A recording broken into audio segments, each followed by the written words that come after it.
Olá, este é o canal A Igreja e a Boa Gestão. Nós sempre agradecemos a sua audiência, a sua participação. Aqueles que já se inscreveram, nós agradecemos muito. Aqueles que comentam e principalmente aqueles que divulgam, porque assim oportuniza que mais e mais pastores e líderes podem ter acesso a essas informações tão importantes para o dia a dia da gestão das igrejas. Por isso que o canal se dispõe a isso, a passar esse tipo de informação. Bom, hoje nós estamos então dando continuidade à nossa série Direito Religioso e finalmente saímos, conforme eu falei no episódio anterior, saímos das questões mais relacionadas à Constituição Federal e entramos agora mais efetivamente naquilo que tem sido o maior interesse das igrejas, que é o que concerne ao Código Civil. Num primeiro momento, aquilo que se relaciona à formação e constituição das igrejas e o famoso Estatuto Social, As igrejas sempre perguntam, sempre têm dúvidas em relação a isso, então nós vamos falar alguma coisa a esse respeito, dar início a esse tema e falarmos alguma coisa nesse sentido a partir do episódio de hoje. Então, muito bem. Então, quando você fala em constituição de uma igreja, é lógico que você tem, na verdade, duas concepções aí. A primeira é a formação espiritual, é a reunião de membros. Então é quando se começa, então vamos imaginar que está se começando uma nova igreja, então um pastor ou um missionário está numa determinada região, num determinado local, ele então começa alguns cultos, algumas reuniões, naturalmente isso começa em geral desta maneira, e conforme essas reuniões vão avançando, vão crescendo neste local, toma-se a iniciativa então de formalizar, de iniciar uma pessoa jurídica, uma igreja de direito, Ela então está constituída de fato, já tem uma série de membros, já tem pessoas ali convertidas, ou outros já que se agregaram àquela igreja, e então de direito ela quer se constituir, porque afinal o que nós vamos passar aqui são algumas orientações básicas, orientações legais, para que formalmente ela se regularize, ok? Então, de fato, ela já existe, já tem um grupo de pessoas ali reunidas, ela então decide organizar-se como pessoa jurídica, então de direito, vai buscar legislação para isso. Eu vou tentar ir com bastante calma, é lógico que eu não vou ser exaustivo, ou seja, não vou tirar todas as dúvidas, eu vou passar algumas linhas gerais para que isso aconteça, ok? Então, procedimento aí é que esses primeiros membros se reúnam ou podem até buscar a ajuda de uma outra igreja que já existe formalmente, ela auxilia, de repente é uma congregação de alguma igreja já formada, então ela pode até destinar alguns membros para a formação dessa nova igreja. Então tem várias formas aí que podem acontecer, ok? Então esse grupo primeiramente se reúne, ok? Então precisa ter um local específico, um horário específico, dia específico, porque isso vai ser tudo registrado num documento, vai ser registrado numa ata.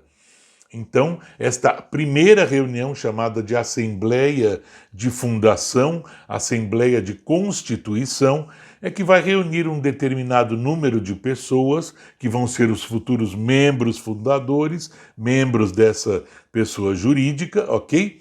Então, para início de conversa, para início de reunião, aquele dia, aquele horário determinado, dá-se início, então, formalmente àquela reunião.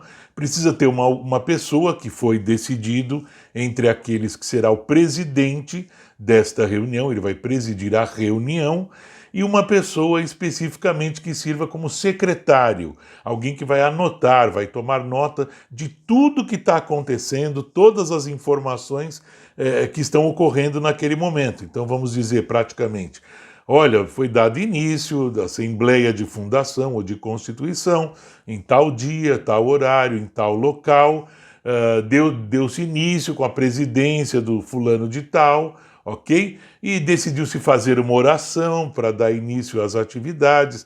Em seguida pode cantar uma música, um hino, um cântico, e tudo isso essa pessoa que está secretariando vai tomando nota de maneira formal. Existe uma maneira formal de se anotar essas informações, né? Não é de qualquer jeito, precisa ter uma sequência lógica de eventos, ok? Então, uma vez que exista esta reunião formal, está acontecendo, presidida por uma pessoa determinada, secretariada por uma outra pessoa também determinada, dá-se início então aos trabalhos, relatando que no dia de hoje, na data de hoje, em tal local, decidiu-se formalizar, decidiu-se legalizar a pessoa jurídica, a igreja reunida ali naquele local, enfim. Então já começam as primeiras exigências, né? Que eu não vou entrar neste detalhe ainda relativo ao Código Civil, mas já tem que ter um nome, né? Então pensar no nome desta igreja, porque vai ser o nome legal junto aos órgãos de registro, enfim. Qual é o nome dessa pessoa jurídica? Então, antes de mais nada, precisa se estabelecer qual é o nome, ou seja, a denominação, e onde será a sede desta igreja, o endereço. Precisa ter um endereço para que ela receba as primeiras correspondências, mesmo que seja provisoriamente. E mesmo que esse provisório demore muito tempo, não importa. Então precisa ter um nome, precisa ter um endereço formal para que haja esse primeiro registro, ok? Então é relatado, o secretário toma nota.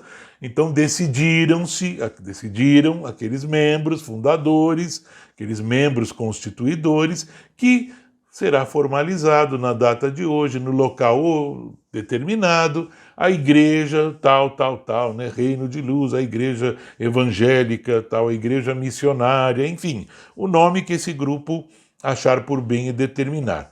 E com sua sede estabelecida na rua tal, na avenida tal, bairro tal, cidade tal, CEP, enfim, todos os dados para aquele registro formal desta organização, ok?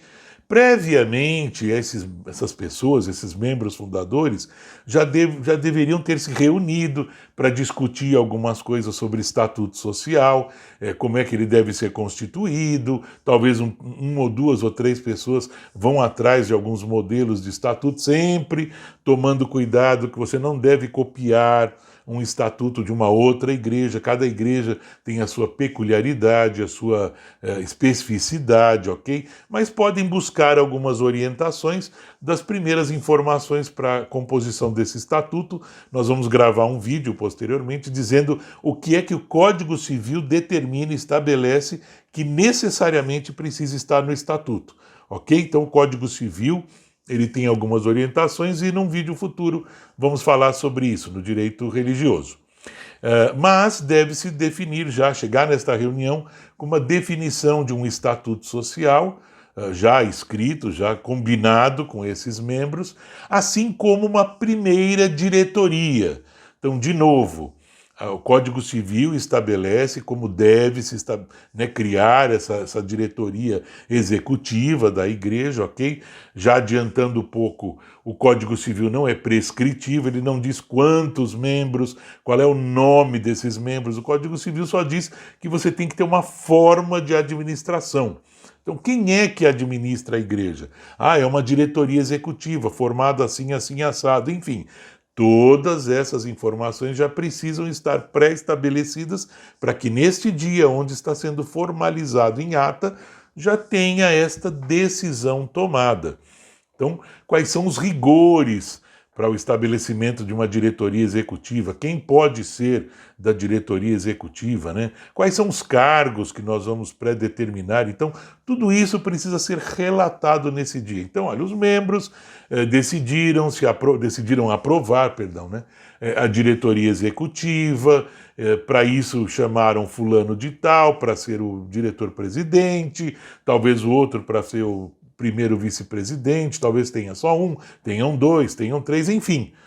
Quem vai ser secretário, quem vai ser tesoureiro, e assim coloca-se o nome da pessoa com todos os seus dados, endereço completo, RG, CPF, todas as informações precisam estar ali, né, contidas na descrição de cada cargo e na descrição do nome daquela pessoa que vai ocupar aquele cargo. Então, de novo, não vou entrar em muitos detalhes, cada situação é uma situação, mas existe uma orientação geral para que você então determine quem vai ser essa diretoria, quais são os cargos da diretoria e quais são as pessoas que vão compor essa diretoria, ok?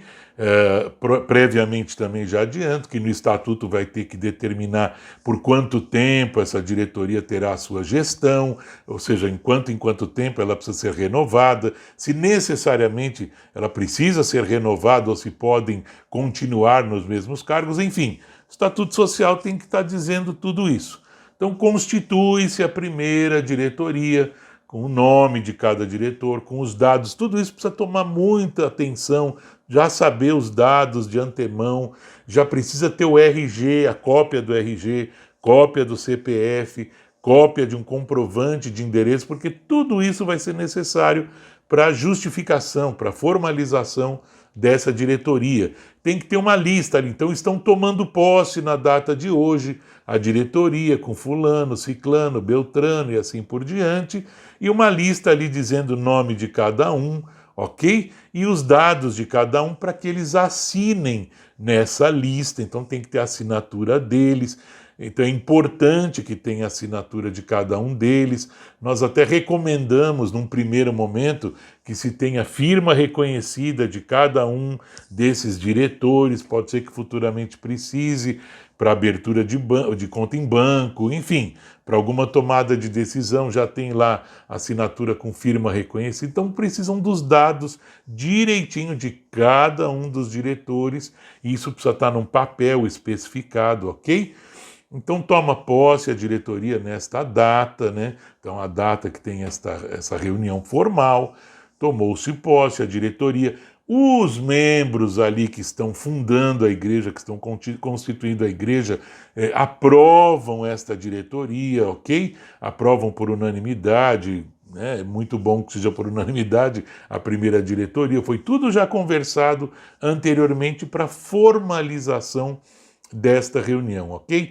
Então, naquele momento, fica estabelecida a diretoria executiva, ter uma lista também de assinatura dos membros que estão nesta reunião, ok? Então, esses membros estão na reunião, comparecendo, precisa ter uma lista de assinatura, ok? Para que tudo isso seja preparado e isso vai ter que ser levado para um cartório de pessoas jurídicas, um cartório de registro de pessoas jurídicas, ok? E esse cartório, então, vai lavrar, vai registrar esta ata de assembleia de constituição desta igreja.